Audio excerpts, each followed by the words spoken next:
এইবার তোমাদের apply option চলে আসবে ফুল মনিটাইজের। তো অ্যাপ্লাই করলাম, অ্যাডসেন্সের জন্য অ্যাপ্লাই করলাম। অ্যাপ্লাই করার পর ওখানে মনিটাইজ আমরা হয়তো 1 দিন 2 দিন টাইম লাগবে, আমরা মনিটাইজটা পেয়ে যাবো। ইউএস এর ট্যাক্স ফর্ম ভরতে হয়, তাহলে কিন্তু টাকা পাওয়া যায়। ওই ট্যাক্স ফর্মটা কিন্তু খুব সতর্কভাবে পূরণ করতে হবে। ওই গুগল অ্যাডসেন্সটা ভেরিফিকেশন হয়ে যায়। কিভাবে ভেরিফিকেশন হয়?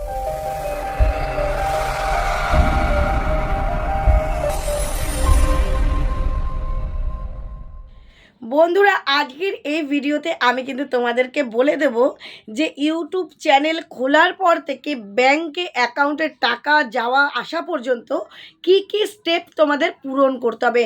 পুরো টিউটোরিয়াল নিয়ে কিন্তু আজকে চলে এসেছি তোমাদের কাছে, আমি পিএস সংসার থেকে। তো তোমরা কিন্তু দেখো, শোনো, খুব ভালো করে বোঝো।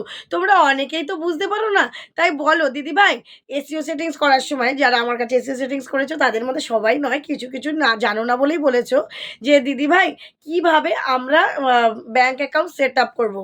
কারণ অনেক অনেক, আমি কোনো প্ল্যাটফর্মের নাম বলবো না, অনেক অনেক প্ল্যাটফর্মে কিন্তু এটা হয়। কারণ আমি নিজেও করেছি যে টাকা মনিটাইজ পাওয়ার আগেও কিন্তু ব্যাংক সেট আপ চলে আসে, তোমরা জানো। কিন্তু ইউটিউবে কিন্তু একেবারেই সেই নিয়ম নয়। তাই ইউটিউবের নিয়মটা কি, নতুন যারা আমার দিদিভাইরা রয়েছে, বোনেরা রয়েছে, তারা তো জানো না। তাই তাদের জন্য আজকে ফুল টিউটোরিয়াল তোমরা দেখে নাও যে চ্যানেল একটা জিমেল খোলার পর থেকে লাস্ট ব্যাংকের অ্যাকাউন্ট ঢোকা পর্যন্ত কি কি স্টেপ আমাদের পূরণ করতে হয়, কোথায় কত দূর পর্যন্ত আমাদের যেতে হয়। ঠিক আছে, ভালো করে মন দিয়ে শুনে নেবে, আর প্রত্যেকটা স্টেপ কেউ স্কিপ করবে না, তাহলে স্টেপ কিন্তু মিস হয়ে যাবে এবং তোমরা জানতে পারবে না। আর একটা কেন এই ভিডিওটা আমি আনলাম, তারও একটা কারণ আছে। তো আমি চ্যানেলটা এখানে আমি দিয়ে দিচ্ছি। দেখো, এই চ্যানেলের এই দিদিভাই গতকাল আমার কাছে কিন্তু এসইও সেটিংস করতে এসছে, সরি না না আমি ভুল বলছি, এসইও সেটিংস নয়, লাইভ থেকে এসেছিলো। তার লাইভটা কিন্তু ইউটিউব থেকে অফ করে দিয়েছে, কারণ সে তার বাচ্চাকে দেখিয়েছিল। আমি তোমাদের বলেছি 18 বছরের নিচে, 13 বছর বলে ওরা, কিন্তু আমি 18 বছরই বলি। তার নিচে কোনো বাচ্চাকে দেখালে পরে কিন্তু লাইভে স্ট্রাইক পড়ে যায়, লাইভটা অফ করে দেয় ইউটিউব। তখন কিন্তু অনেক কিছু সাবমিট করতে হয়, করার পরে ওটা ওপেন হয়। সেই করতেই এসেছিলো দিদিভাই আমার কাছে। কিন্তু আমি যখন চ্যানেলটা করতে গিয়ে দেখলাম প্রথমে 2 স্টেপ ভেরিফিকেশন নেই। 2 স্টেপ ভেরিফিকেশন করতে গিয়ে দেখছি দিদিভাইয়ের চ্যানেল মনিটাইজ হয়ে পড়ে রয়েছে। কিন্তু দিদিভাই নিজেও জানে না দিদিভাইয়ের মনিটাইজের ক্রাইটেরিয়া কিন্তু পূরণ হয়ে গেছে। দিদিভাই কিন্তু 10 মিলিয়ন ভিউজ করে ফেলেছে। তোমরা তো জানো যে 1000 সাবস্ক্রাইবার 10 মিলিয়ন ভিউজ করলে মনিটাইজ হয়ে যায়। সরি, 10 মিলিয়ন না, দিদিভাই 3 মিলিয়ন ভিউজ করেছে, আর 10 মিলিয়ন ভিউজ করবে। মানে হাফ মনিটাইজ দিদিভার হয়ে প্রায় ফুল মনিটাইজের কাছে দোরগোড়ায় চলে গেছে। সেই সময় তার লাইভটা অফ হয়ে গেছে। তখন আমি দিদিভাইকে বললাম, দিদিভাই তুমি হাফ মনিটাইজটা করে নাও, কারণ সে লাইভ করেই কিন্তু বাকি যে ওয়াচ টাইমটা করতে যাচ্ছিল, তো লাইভটাই সেই সময়টা বন্ধ করে দিল। এবার সে যদি 1 মাস লাইভ না করে, তাহলে তার তো ওয়াচ টাইমটা কাটতে যাবে। সেই জন্য দিদিভাইকে বললাম, দিদিভাই তুমি লং ভিডিও পোস্ট করো আর মনিটাইজটা করে নাও। সে কিন্তু আমার কাছে মনিটাইজও করে নিল। তো এই জন্য তোমরা কিন্তু অনেকে অনেক প্রসেস জানো না। তো আমি সেই জন্য আজকের এই ভিডিওটা নিয়ে এলাম তোমাদের কথা চিন্তা করে। ঠিক আছে, তো তার আগে ইন্ট্রোটা দিয়ে দিই। Welcome back to my channel PS সংসার। পিএস সংসারে আমি পিউ নিয়ে চলে এসেছি আবারও একটা ধামাকাদার গুরুত্বপূর্ণ ভিডিও, যা তোমাদের ভীষণ উপকারী এবং কাজের জন্য। তার আগে বলে দিই, আমার নিচে হোয়াটসঅ্যাপ নাম্বার দেওয়া রয়েছে 9609134425। এটা কিন্তু আমার হোয়াটসঅ্যাপ নাম্বার। চ্যানেলের SEO settings, set up, verification, channel কোনো প্রবলেমের জন্য আমার সাথে অবশ্যই যোগাযোগ করতে পারো, কিন্তু অযথা কেউ কল করো না, মেসেজ করবে। ঠিক আছে, তো চলো এবার মেন বিষয়ে আমি চলে আসি। ফার্স্ট দেখো, আমাদের একটা জিমেল ক্রিয়েট করতে হয় ইউটিউব চ্যানেলে, তাই তো? জিমেল ক্রিয়েট করার পরে আমাদের কি করতে হবে, একটা ভালো চ্যানেলের নাম রাখতে হবে। ভালো চ্যানেলের নাম রেখে নিলাম। চ্যানেলের নামটাও কিন্তু ভিডিও রিলেটেড রাখবো, যেই ভিডিওর থিম আমাদের যা হবে, শর্টস করি, লং করি, যা করি সেরকম করে কিন্তু রাখবো। তারপরে আমাদের কি করতে হবে, ভালো নামের সাথে সাথে হ্যান্ডেলটা সেটিং করতে হবে। দেখবে হ্যান্ডেলের ওখানে 2, 3, J8 এরকম করে থাকে। তো চ্যানেলের নামটাই আগে হ্যান্ডেলে দেবো, না নিলে পরে দুটো সংখ্যা দিয়ে দেবো, দিয়ে এইভাবে করে হ্যান্ডেল সেটিং করব। করার পরে গুগল ক্রোমে দেখবে ওপেন করলে আমাদের হোয়াইট স্টুডিওটা একদম বাঁ দিকে নিচে দেখবে সেটিং অপশান হয়েছে। ওই সেটিং অপশানে গিয়ে কিন্তু আমাদের সমস্ত এসইও করতে হবে। সমস্ত চ্যানেল কিন্তু আমাদের এসইও করতে হবে। Upload default settings, advance setting, category selected, language selected. ঠিক আছে, তারপরে কমেন্ট বক্স ঠিক করা, অন অফ করা। তারপর ভিডিওটা আমাদের কী অবস্থায় থাকবে, আনলিস্টেড থাকবে না পাবলিক থাকবে, কীভাবে আমরা পোস্ট করবো সেটাকে সেটিংস করা। আরও নানান রকম আছে। কিওয়ার্ড সেটিং, যার দ্বারা আমাদের ভিউজ আসবে, এসইওর কিওয়ার্ড, ভিডিও রিলেটেড কিওয়ার্ড দিতে হবে ওখানে, এইরকম। তো এইগুলো দেওয়ার পরে আমাদের এবার ভালো ভালো কন্টেন্ট দিতে হবে। কেউ শর্টস ভিডিও করলে শর্টস, যারা লং ভিডিও করবে লং, যারা লং শর্টস মিক্সড করে করবে তাও করতে পারো। দিনে লং শর্টস মিসড করলে একটা করে লং দেবে, 3টে করে শর্টস দেবে। আর যারা শর্টস করছো তারা 3টে 4টে করে টাইমে টাইমে শুধু শর্টস দাও, ভালো ভালো কন্টেন্ট দাও, তারপর লাইভ করো। এইসব করে তোমাকে কিন্তু তাড়াতাড়ি করে 1000 সাবস্ক্রাইবার 4000 ওয়াচ টাইম কমপ্লিট করতে হবে। তোমরা যদি 1000 500টা সাবস্ক্রাইবার 3000 ওয়াচ টাইম বা 3 মিলিয়ন ভিউজ করো তাহলে হাফ মনিটাইজ হয়ে যাবে। আর 1000 সাবস্ক্রাইবার আর 10 মিলিয়ন ভিউজ বা 4000 ওয়াচ টাইম যদি করো ফুল মনিটাইজ হয়ে যাবে। এইবার তোমাদের অ্যাপ্লাই অপশান চলে আসবে ফুল মনিটাইজের। তো অ্যাপ্লাই করলাম, অ্যাডসেন্সের জন্য অ্যাপ্লাই করলাম। অ্যাপ্লাই করার পর ওখানে মনিটাইজ আমরা হয়তো 1 দিন 2 দিন টাইম লাগবে, আমরা মনিটাইজটা পেয়ে যাব।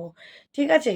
রিভিউ হবে, এগুলো প্রসেসগুলো হবে, হয়ে তারপরে আমাদের কিন্তু মনিটাইজটা পেয়ে যাব। তারপরে কি করতে হবে, আমাদের $10 কিন্তু জমাতে হবে। সে সুপার চ্যাট, সুপার থ্যাঙ্কস করেই হোক, তোমাদের ভিডিওর অ্যাড থেকেই হোক, $10 কিন্তু আমাদের জমাতে হবে। ঠিক আছে? $10 জমানোর পরেই আমাদের কিন্তু ভেরিফিকেশন হয়েছে। তো আগে যেটা বাড়িতে আসতো Google AdSense, এখন কিন্তু সেটা আর নতুন নিয়ম হয়ে গেছে, আর সেরকমভাবে বাড়িতে আসে না। আসে কিছু, কিছু ক্ষেত্রে। সেটাও আমি বলছি কী, কী ক্ষেত্রে। এখন কিন্তু ওই Google AdSense-টা ভেরিফিকেশন হয়ে যায়।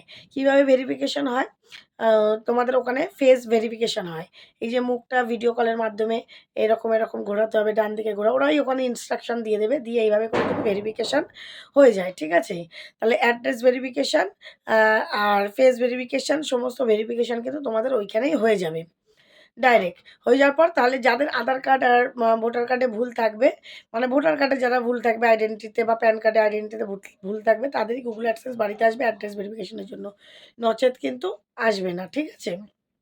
ভেরিফিকেশনের জন্য ফেস ভেরিফিকেশনেই ডাইরেক্ট হয়ে যাবে। তারপরে কিন্তু ব্যাংক সেটআপ দিয়ে দেবে। আর তোমাদের ট্যাক্সের ফর্ম ভরতে হবে। তোমরা অনেকেই হয়তো জানো না, ভাবো মনিটাইজ হয়ে গেলেই টাকা পাবো। না, মনিটাইজ হয়ে যাওয়ার পর ভেরিফিকেশন করতে হবে। ভেরিফিকেশনের পরে ব্যাংক সেটআপ করতে হবে। ব্যাংক সেটআপ তার মনিটাইজ হওয়ার পরে কিন্তু ব্যাংক সেটআপ হয়। মনিটাইজের আগে কিন্তু কখনোই ব্যাংক সেটআপ হয় না। ব্যাংক সেটআপগুলো সমস্ত করে নিয়ে তারপরে কিন্তু তোমাদের একটা ইউএস এর ট্যাক্স ফর্ম ভরতে হয়। তাহলেই কিন্তু টাকা পাওয়া যায়। ওই ট্যাক্স ফর্মটা কিন্তু খুব সতর্কভাবে পূরণ করতে হবে। কারণ ওই ট্যাক্স ফর্মটা কিন্তু পূরণের উপরেই তোমাদের কিন্তু ইনকামটা নির্ভর করবে। হয়তো আমরা কিছুটা আমাদের ইনকামের কিছু শতাংশ কমিশন ইউটিউব নেয়, কিছু শতাংশ আমরা নিই। আমরা 65% পাই, ইউটিউব কিন্তু 45% পায়। কিন্তু আমরা যদি ওখানে ওই ট্যাক্স ফর্ম ভরার সময় ট্যাক্সটা বেশি কম করে ফেলি, তখন কিন্তু ট্যাক্স বেশি কাটবে। তখন ইউটিউবের ইনকামটা কিন্তু বেশি হয়ে যাবে, আমাদের ইনকামটা কিন্তু কম হয়ে যাবে। তখন কিন্তু আমরা $100 টাকা একদম কম পাবো, হয়তো 4000 5000 এরকম পাবো। সেই জন্য ট্যাক্স ফর্ম যারা জানে বোঝে তাদেরকে দিয়েই করাও। নিজেরা জেনে না জেনে নিজেরা ওখানে আমরা মানে করতে যাবে না, ট্রাই করতে যাবে না। ঠিক আছে? সে আমার কাছে দিয়ে করতে হবে না। তোমাদের যেখানে বিশ্বস্ত হয় সেখানে দিয়ে করাও, সেটা একটা আলাদা ব্যাপার। কিন্তু যারা জানে, যারা বোঝে তাদেরকে দিয়েই মনিটাইজ অন, ব্যাংক সেটআপ, তারপরে ট্যাক্স ফর্ম এগুলো সেইভাবে করে করাতে হবে। ঠিক আছে? না হলে কিন্তু চ্যানেলটার প্রবলেম এসে যাবে। তারপরে তোমাদের অটোমেটিক কী হবে, ডলার পূর্ণ হবে। ডলার পূর্ণ হলে যেমন ডলারটা আবার কীভাবে আসে সেটাও বলে দিচ্ছি। যেমন আজকে 30 28 বা 20 তারিখ ধরো, আজকে 20 তারিখ, 20 তারিখের মধ্যে 20 তারিখে তোমার $100 কমপ্লিট হয়ে গেল। তাহলে তুমি কি এই 21 আমরা যেন পেমেন্ট পাই আমরা 26 তারিখে, তোমরা কি তাহলে এই মাসেরই 26 তারিখে পাবে? না, ওইভাবে হয় না। তো তখন কি করতে হবে, 20 তারিখে যেহেতু 100 হয়ে গেল, তোমাদের 30 তারিখ পর্যন্ত ডলারটাকে টানতে হবে। 30 তারিখ পর্যন্ত দেখা গেল $110 হলো, $120 হলো, এরকম পর্যন্ত হলো। ওটাকে কি করতে হবে, ওটা কি হবে, অটোমেটিক 12 তারিখ, পরের মাসের 12 তারিখ মধ্যে আরকি Google AdSense এ কনভার্ট হয়ে যাবে। Google AdSense অ্যাকাউন্ট, যেটা AdSense অ্যাকাউন্ট মনিটাইজেশন অন করব সেখানে কনভার্ট হয়ে যাবে। তারপর 21 থেকে 26 তারিখের মধ্যে কিন্তু আমরা পেমেন্ট অ্যাকাউন্টে পেয়ে যাব। ঠিক আছে? সিরিয়াল বাই যে যেরকম ব্যাংকের দিয়েছো, গ্রামগঞ্জ হলে একটু দেরি হবে। কিন্তু 21 থেকে 26 তারিখের মধ্যে পেয়ে যাবো। আমি তো 22 তারিখের মধ্যেই পেমেন্ট পেয়ে যাই, আমার প্রবলেম হয় না। তো এইরকম, ঠিক আছে? তো তোমরা এইভাবে করেই পরপর স্টেপ বাই স্টেপ কিন্তু মনিটাইজের পরে এই স্টেপগুলো করে কিন্তু টাকাটা অ্যাকাউন্টে পাবে, অ্যাকাউন্ট পর্যন্ত। তাহলে বোঝাতে পারলাম একদম প্রথম থেকে শেষ পর্যন্ত কিভাবে টিউটোরিয়াল, কিভাবে আমরা প্রথম থেকে শেষ পর্যন্ত অ্যাকাউন্টে টাকা পেতে পারি, ইউটিউবের টাকা। ঠিক আছে? আর ভুল ভ্রান্তির মধ্যে যেও না। ঠিক করে ভিডিওগুলো করো আর তাড়াতাড়ি ক্রাইটেরিয়াগুলো পূরণ করো, চ্যানেলটা মনিটাইজ করে নাও। ঠিক আছে? তো চলো বন্ধুরা, আগামী দিন দেখা হবে নতুন একটা ভিডিওর সাথে। ভিডিওটা ভালো লাগলে একটু লাইক, শেয়ার, কমেন্ট, সাবস্ক্রাইব দিও। আর প্রচুর, প্রচুর ভালোবাসা দিও। আর কিছু চাওয়ার নেই। ঠিক আছে? তো চলো আজকের মতন শুভরাত্রি। টাটা।